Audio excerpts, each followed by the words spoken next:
ನೋಡಿ ಇಲ್ಲಿ ಏನು ಕಾಣ್ತಿದೆ, ಈಸ್ಟ್ ಫೇಸಿಂಗ್ ಹೊಂದಿರತಕ್ಕಂಥ ಈ ಮಡ್ ರೋಡ್ಗೆ 200 ಮೀಟ್ರು, ಡಾಂಬರ್ ರೋಡಿಂದ 200 ಮೀಟರ್ ಇರತಕ್ಕಂಥ ಈ ಮಡ್ ರೋಡ್ಗೆ ಹೊಂದ್ಕೊಂಡಿರ್ತಕ್ಕಂಥ ಲ್ಯಾಂಡು. ನೋಡಿ ಗೇಟು ಮತ್ತು ಆರ್ಚ್ ಮಾಡಿದ್ದಾರೆ. ಒಂದು ಬೋರ್ವೆಲ್ ಇದೆ, ಅದನ್ನು ಕೂಡ ತೋರಿಸ್ತೀನಿ. ಪೂರ್ತಿ ಫೆನ್ಸಿಂಗ್ ಆಗಿದೆ ಲ್ಯಾಂಡ್ಗೆ.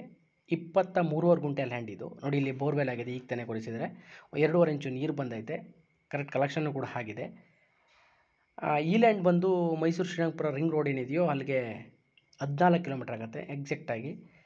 ಒಂದು ವಿಲೇಜ್ಗೆ 1 ಕಿಲೋಮೀಟ್ರ್ ಆಗುತ್ತೆ.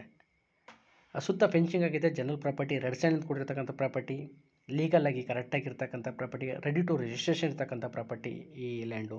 ಪರ್ಚೇಸಿಂಗ್ ಪ್ರಾಪರ್ಟಿನೂ ಕೂಡ ಹೌದು. ನೋಡಿ ಅಲ್ಲೇನು ವೆಹಿಕಲ್ಸ್ ಹೋಗ್ತಿದೆ ಅದು ಡಾಂಬರ್ ರೋಡು. ಅಂದರೆ ಡಾಂಬರ್ ರೋಡಿಂದ 2ನೇ ಜಮೀನು, ಒಂದು 200 ಮೀಟ್ರ್ ಮಡ್ ರೋಡ್ ಇದಕ್ಕೆ.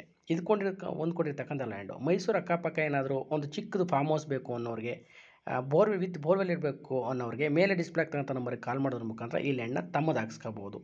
ಇದು ಒಂದು ಗುಡ್ ಪ್ರಾಪರ್ಟಿ ಅನ್ಕೋತೀನಿ. Thank you for watching.